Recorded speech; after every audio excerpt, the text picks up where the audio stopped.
ගැනීම ප්‍රශ්න ඒවාට දාලා තියෙන්නේ චරිත්ගේ ව්‍යාපාරයේ 2018 3:31 පිළියෙල කරන ලද ශේෂ පිරික්සම සමාන නොවිය. ශේෂ පිරික්සම සමාන වෙන්නේ නැහැ කියන්නේ හරයි බැරයි සමාන නැහැ. ඒ උදාහරණයක් හර පැත්ත 1000 නම් බැර පැත්තේ 1000ක් නැහැ. ඕකනේ කතාව. එහි වෙනස වූ රුපියල් 21000ක් අවිනිශ්චිත ගිණුමේ හර පැත්තට පිටපත් කරන ලදී.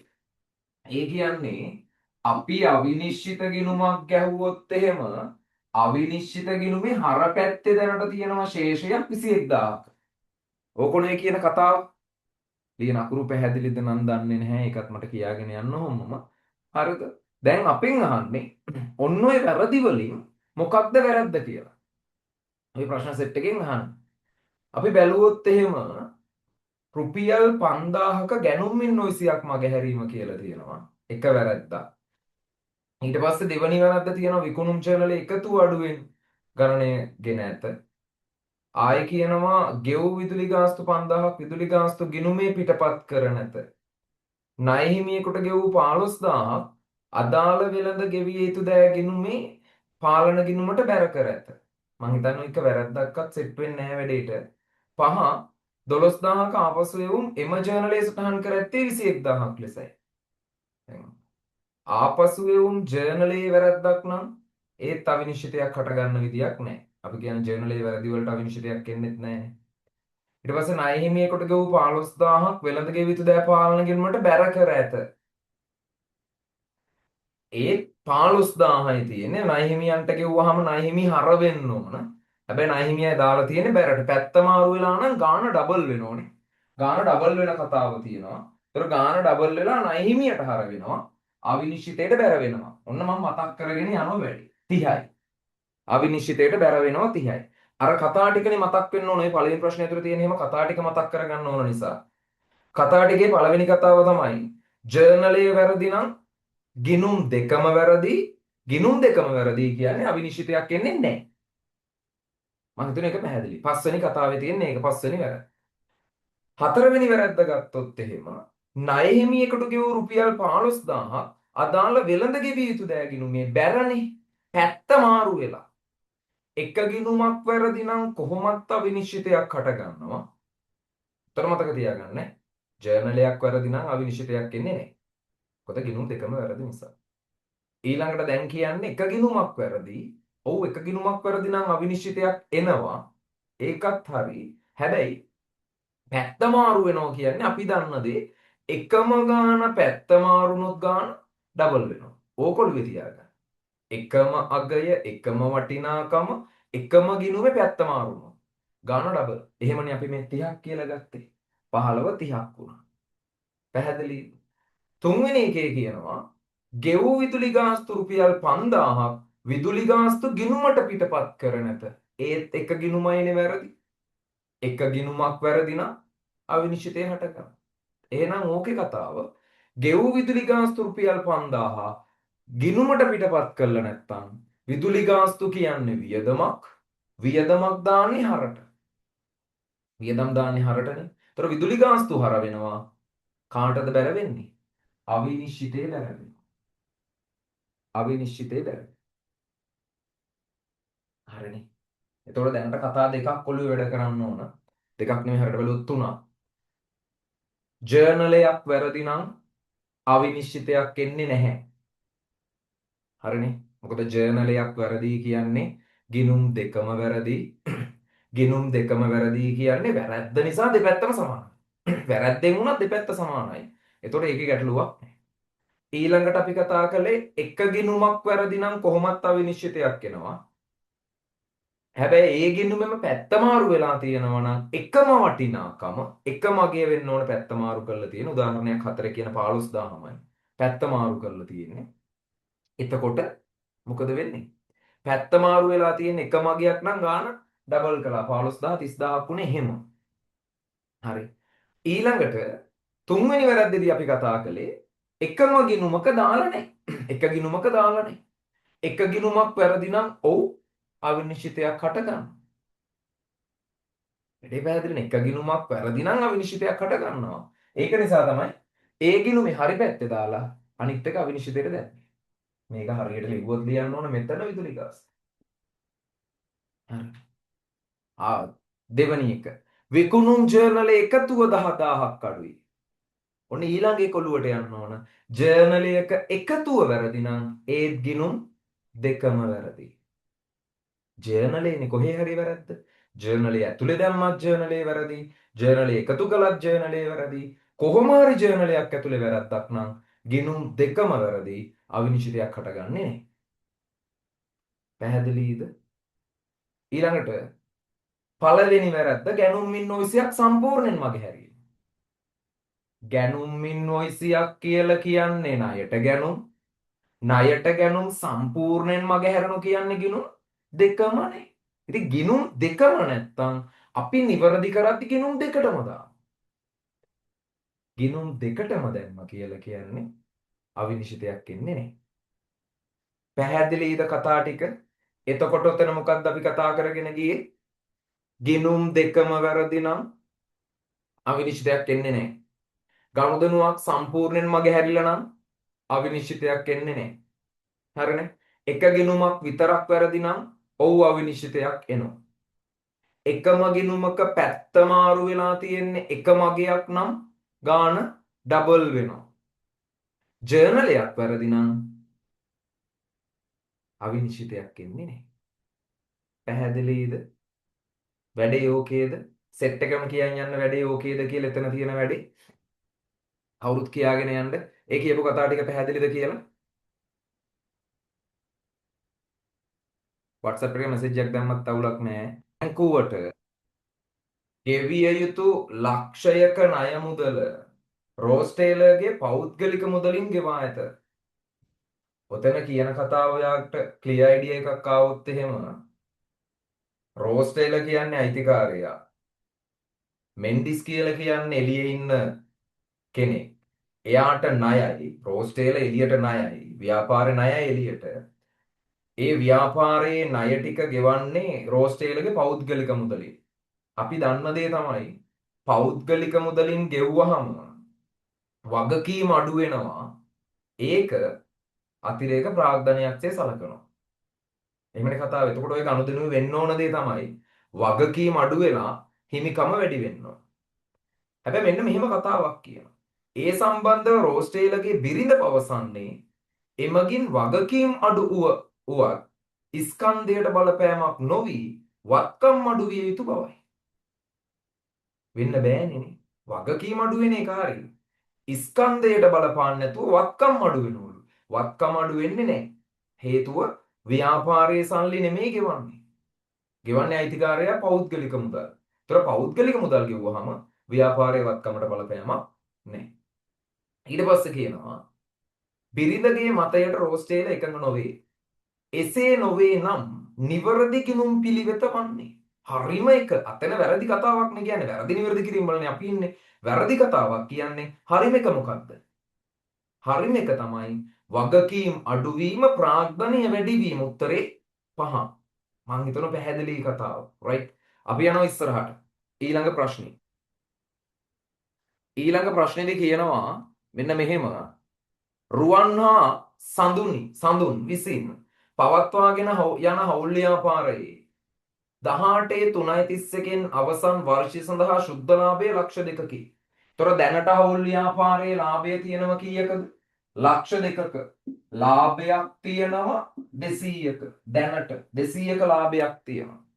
ඊට පස්සේ කියනවා පළවෙනි වැරද්ද. අවසන් තොගය 200ක් අඩුවෙන් ගණනය කොට ඇත. පුතේ හොද්දට අහගන්න මේක. අවසන් තොගයත් ලාභයත්. හරිද? අවසන් තොගයත් ලාභයත් ප්‍රතිලෝමයිද අනුලෝමයිද? අවසන් තොගයත් ලාභයත් අනුලෝමයිනේ. ඇයි එහෙම වෙන්නේ? අවසන් තොගය යන්නේ විකුණුම් පිරිවැය ඇතුලේ. ඒතර අවසන් තොගය නිසා විකුණුම් පිරිවැය අඩු වෙනවා. ඔක තමයි තාර්කය. අවසන් තොගය නිසා විකුණුම් පිරිවැය සම්බන්ධ වෙනවා. විකුණුම් පිරිවැය නිසා තමයි ලාභය සම්බන්ධ වෙන්නේ. ඕක තමයි රටාව. අවසන් තොගය විකුණුම් පිරිවැයට, විකුණුම් පිරිවැය ලාභයට. එතකොට විකුණුම් පිරිවැයටනේ ඉස්සෙල්ලම බලපාන්නේ. දැන් මෙතන කියන්නේ අවසන් තොගය අඩුවෙන් තියෙන්නේ. එතකොට අවසන් තොගය අඩු වෙච්ච එක නිවැරදි කරද්දී අපි අවසන් තොගය මොකක් කරනවද? අවසන් තොගය වැඩි කරනවා. අවසන් තොගේ වැඩි කරද්දී විකුණුම් පිරිවැය අඩු වෙනවා. විකුණුම් පිරිවැය අඩු වෙද්දී ලාභය වැඩි වෙනවා. ඒකනේ කතාව. දැන් එතකොට හොඳට බලන්නකෝ අවසන් තොගය වැඩි වෙද්දී විකුණුම් පිරිවැය අඩු වුණානේ. ඒ දෙන්න මොනලෝමයිද? ප්‍රතිලෝමයි. ටක් ගාලා නෝට් එකක් දාගන්න පුළුවන්. අවසන් තොගයත් විකුණුම් පිරිවැයත් ප්‍රතිලෝමයි. රටාව. අවසන් තොගයත් විකුණුම් පිරිවැයත් ප්‍රතිලෝමයි. ඊළඟ කතාව. අවසන් තොගය වැඩි වෙනකොට විකුණුම් පිරිවැය අඩු වුණා. ලාභයත් වැඩි වුණා. එතකොට විකුණුම් පිරිවැයත් ලාභයත් විකුණුම් පිරිවැය අඩු වෙනවා ලාභය වැඩි වෙනවා. විකුණුම් පිරිවැයත් ලාභයත් මොනලෝමයිද? ප්‍රතිලෝමයි.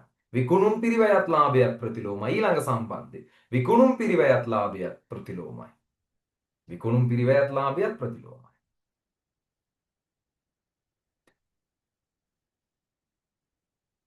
ඊළඟ කතාව දැන් මුලටයි අගටයි සම්බන්ධ කරන්න. මැද එක්කෙනා අහලා. තොගය වැඩි වුණා ලාභෙත් වැඩි වුණා. අවසන් තොගයත් ලාභයත් අනුලෝමයි. අවසන් තොගයත් ලාභයත් අනුලෝමයි. එහෙනම් පුතේ අඩුවෙන් තියෙන අවසන් තොගේ අපි දැන් වැඩි කරනවා. අවසන් තොගේ වැඩි වෙනකොට ලාභයත් මොකක් වෙනවද? වැඩි වෙනවා. එතකොට ලාභය වැඩි වෙන්නේ අවසන් තොග වැඩිවීම නිසා. අවසන් තොග වැඩිවීම නිසා. පැහැදිලි. right. එතකොට සම්බන්ධ තුනක් අපි හැදුවා. අවසන් තොගයත් විකුණුම් පිරිවැයත් ප්‍රතිලෝමයි. විකුණුම් පිරිවැයත් ලාභයත් ප්‍රතිලෝමයි. අවසන් තොගයත් ලාභයත් අනුලෝමයි. හරිනේ. right. ඊළඟ කතාව. රුපියල් 50000ක විකුණුම් ඉන්වොයිසියක් පොත්වලින් මගහැරී ඇත. පුතේ විකුණුම් ඉන්වොයිසියක් කියලා කියන්නේ ණයට විකුණුම්. ඒතර ණයට විකුණුම් වල දිත්ව සටහන තමයි ණය ගැතිහර විකුණුම් බැර. කොහොම දාන්න ඕනද ණය ගැතිහර විකුණුම් බැර. ඒතර විකුණුම් බැර. විකුණුම් කියන්නේ ආදායමක්. ආදායම් බැර කියන්නේ ආදායම් වැඩි වෙනවා. ආදායම් වැඩි වෙනකොට ලාභයක් වැඩි වෙනවා. ආදායම් වැඩි වෙද්දි ලාභයක් වැඩි වෙනවා. එහෙනම් ඊළඟ සම්බන්ධය අපිට එනව නේද ඔළුවට? ආදායමත් ලාභයත් අනුලෝමයි. ආදායමත් ලාභයත් අනුලෝමයි. ඒතර හතරවෙනි පොයින්ට් එක. එහෙනම් 50000ක විකුණුම් ඉන්වොයිසිය මගහැරෙනවා. මගහැරන කියන්නේ දාලා නැහැ. අපි දානවා. දැම්මහම අපේ ලාභය වැඩි වෙනවා. විකුණුම් වලින් අපේ ලාභය වැඩි වෙනවා. විකුණුම් කිව්වම් ණයට විකුණුම් වුණත් අපිට විකුණුම් වුණත් ආදායම්. ඒක අපි කතා කරන්නේ උපලබ්ධි සංකල්පෙදී. උපලබ්ධි සංකල්පේ කියනවා ණයට විකුණුම් ආදායමක්ම තමයි. right. 3. වර්ෂය තුලදී ගෙවල් කුලී සඳහා 26000ක් මුදලින් ගෙවනු ලැබූ අතර ගෙවල් කුලී ගෙවලා. ඒතර ගෙව්වහම වියදමක්. වියදම් හර. ඔළුවට එන්න ඕන. ගෙව්වහම වියදමක්. වියදම් හර. ඉන් 2000ක් අප්‍රේල් මාසෙට. ඒ කියන්නේ 26000ක් සමස්තම කුලී ගෙව්වට ඇත්තටම වියදම ඇතුලේ 2000ක් තියෙන්නේ අප්‍රේල් මාසේ කියන්නේ ඊළඟ අවුරුද්දට.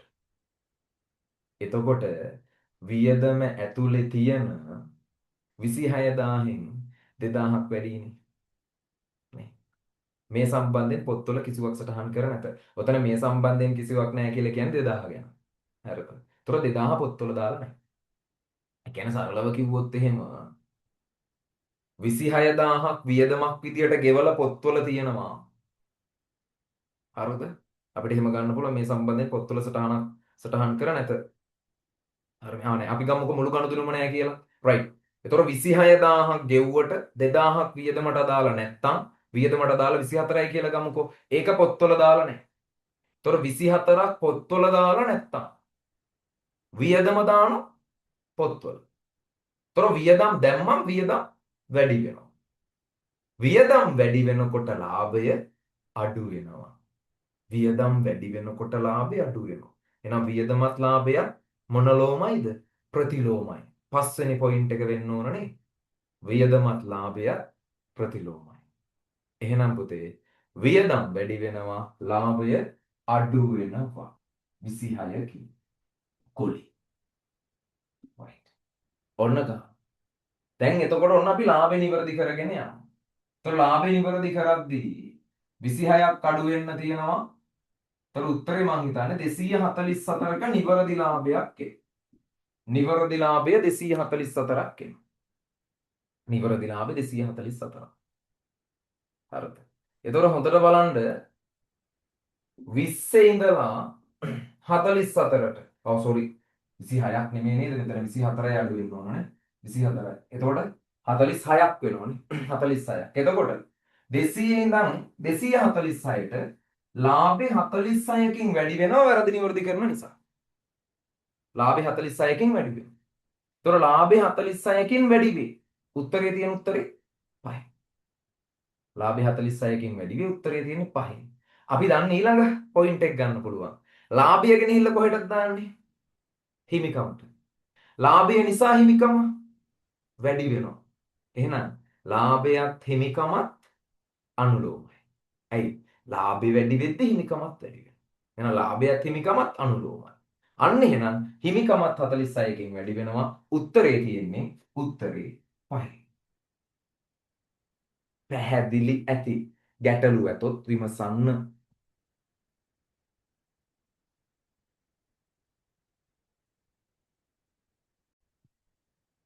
මූලධර්ම දෝෂයක් අපි ලොකුවට භාවිතා කරන්නේ නැහැ. නිකන් කියන්නම්කෝ මූලධර්ම දෝෂයක් කියන්නේ සරල අයිඩියා එකක් ගත්තොත් ලියන්න ඕන ගිණුමේ නැතුව වෙන ගිණුමක ලියලා වගේ අදහසක්. කියන්නේ ගිණුම් වර්ගේ වැරදි වගේ එකක්.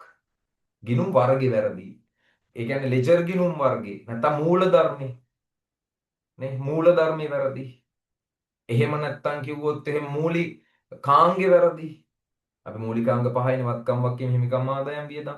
ඒක වැරදි. ඔන්න ඔය වගේ අදහසක්. ඒතර අපිට කියනවා පළවෙනි ගනුදෙනුව ඇතුලේ මිලදීගත් දේපල පිරියත ජංගම නොවනවත්කම් ගිණුමට වැර කිරීම. හරිනේ දේපල පිරියත කියන්නේ ජංගම නොවනවත්කම. ගිණුම වැරදි නෑ, පැත්ත වැරදි.